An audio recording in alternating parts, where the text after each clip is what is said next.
Hope you're relaxing this summer. This is Venus Cleta. Glad to see you floating by. Well, I hope you're hydrating. I'm surrounded by water, and yet I'm a little bit thirsty. But it's all right. I'm more thirsty for knowledge. So, if you want, while we just float around and enjoy this beautiful sun over the mountains, this beautiful water. I just love the reflections of the sun on the water. You ever just looked at it? I love it. Anyways, in my thirst for knowledge, I did a whole bunch of research, and I don't know, would you like to just hear what I have to say? I'm just going to share it with you, and then you can float on your way and share these little tidbits with other people. It's always fun to have a little fun fact and be able to talk about something new, neutral, fun, exciting, different, strange, odd. Just be that person that's always got a new story. I just want to be that person. So while I'm kicking my feet ever so slowly on this beautiful drifty day, I wanted to share with you some fun little stuff. So there's a question for you. Why is something in great shape said to be in AI condition? I'm figuring so many things with AI out there.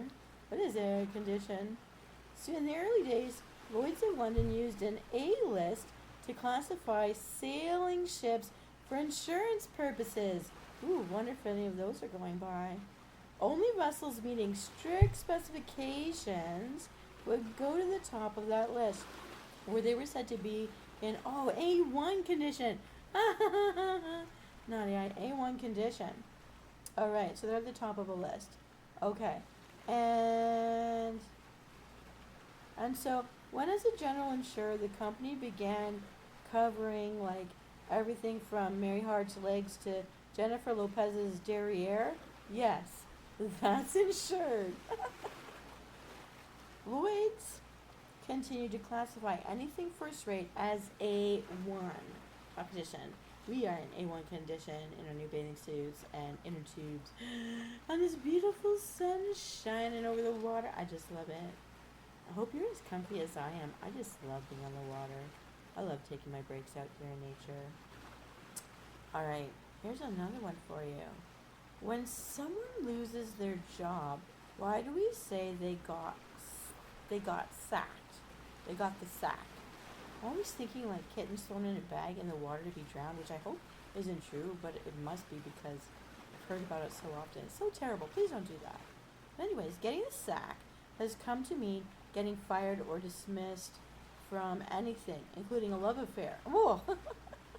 The expression entered the language long before the industrial era. So this is like before the 1800s. People were already saying things were sacked. At a time when workers carried their tools from job to job in a sack. When the job was done or the laborer was discharged, the boss or employer would simply hand the worker his tool sack. He was literally given the sack. Like, pack up your stuff and get out. Get out of here, get out. I think some people are no longer roommates by the same method. Anyways, love drifting home. Why, when dreaming of better times, do we say, when my ship comes in? We're just in the perfect spot to see all the ships, too. Alright, so why? During the 19th century, Bristol, England, was the busiest seaport in the world. And while local sailors were at sea, tradesmen would extend credit to their wives, until the very day their husband's ship returned to port. So when your ship comes in, you can't go shopping anymore. Hurry. All right. So because the ship meant her family's livelihood, women referred to their husband's vessel as my ship. And when asking for credit, would promise to pay the tab when my ship comes in. Oh, I didn't even know where that was from. But that's hilarious. Also very interesting. Instead of an IOU or run my tab. When my ship comes in. When the boy gets home, he'll pay. Oh boy. Alright. Why do we say a corrupt person has gone to the devil? You've gone to the devil, man. Ugh. In Victorian times, to go to the devil was to visit a bar on Flat Street near the London Civil Court. The devil was a favorite pub Oh, for lawyers. I think we've got a sharp joke about that. Who seem to spend more time in that bar than in their offices. If a client thought his money had gone to the devil to pay for his lawyer's drinks, he might visit the legal offices to ask for an explanation, where he would be told that the absent lawyer had indeed gone to the devil. Oh my goodness. Is he at the bar? Is he at Cheers? Is that where my money went? Man, that sucks. Oh my goodness. That's funny though. That's really funny. La la la la la. Why do we say, I'll be there with bells on? I've always thought that that's because sleigh bells on sleighs, so that people didn't run into each other in the forest before there were highways and street signs and stoplights. Let's find out. Well, during the frontier days, peddlers traveling between settlements had to move as silently as possible through the hostile forest. Ooh. But when they approached a homestead or town, they would take out their muffled bells and hang them on their horses. They'd put them on their horses' necks to announce their arrival. The peddler's arrival with bells on brought news, letters, and goods from the outside world and was an exciting event for the isolated settlers. Oh, I really like that. That's kind of sweet. It's kind of like when we hear the bells on one of those knife sharpening vans or those ice cream vans. They'll give you a heads up with some nice charming little bells. Yeah, I think the knife sharpening guy still does that too. Alright, here we go. So how's you doing? Just a couple more. I know you're going to float away soon, but don't swim so fast. But a few more. Oh, a few more minutes to keep you entertained. I love entertaining you, especially when in a comfy place like this. It's always fun to chat in the pool. I love it when we can get fresh air on top of that. That's even better. Anyways, why do wives call money from their husbands pin money? I don't think anybody talks like that anymore, but I guess if you want to have a code with your family that's not like totally off. Okay, let's find out. Pin money. Pin money became an English phrase to describe extra cash set aside by wives to run the household at the turn of the 19th century. So like the 1800s. Now, I'm not clear if that's 1799 to 1800 or 1800 to 1899 to 1900, but it's definitely before our grandparents were born. All right. Okay. When pins were rare enough to be sold on just 2 days of the year. What? January 1st and January 2nd. Pins were only sold 2 days of the year? Interesting. Okay.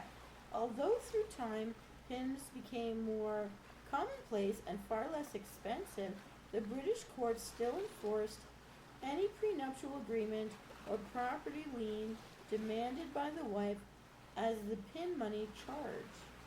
So it's like, I guess, like the swear jar money or the money for a rainy day is pin money. Interesting. Okay. Why is a special day called a red letter day? Ooh. In the Middle Ages, simple survival meant working long and hard from sunrise to sunset. So any break, such as for a religious festival, was a very special day. It was called Holy Days. Precursor to holidays, holy days.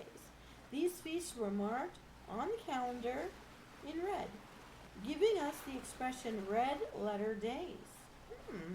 Around the 15th century, holy days became holidays, meaning simply a day off work, still marked on the calendar in red.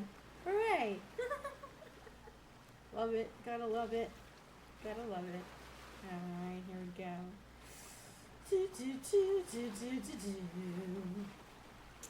Why, when getting serious, do we say, let's get down to brass tacks? I know about get down to business, but brass tacks.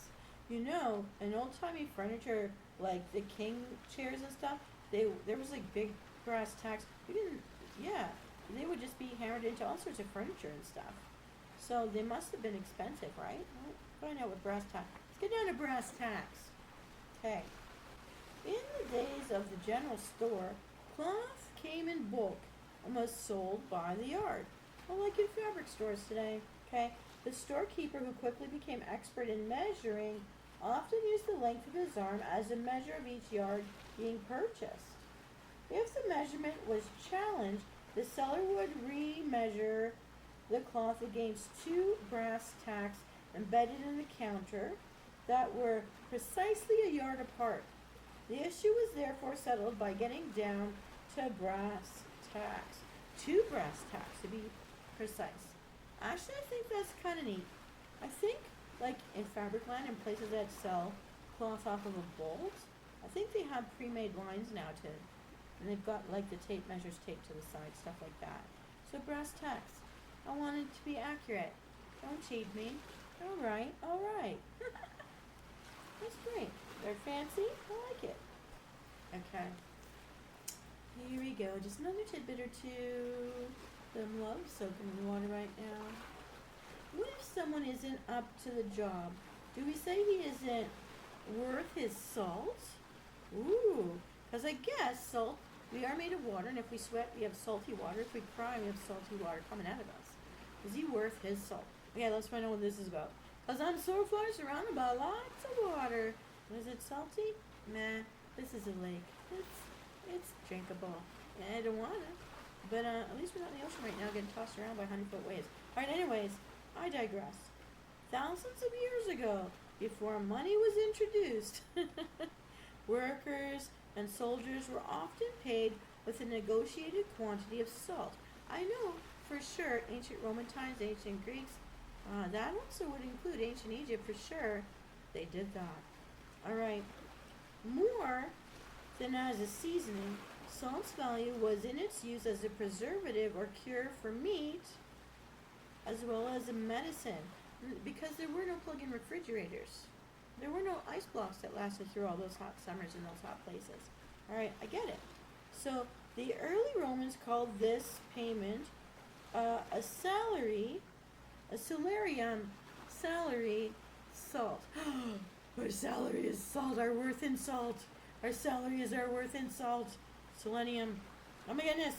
Okay, which gave us the word salary. Okay, if a man wasn't worth his salt, he wasn't worth his salary.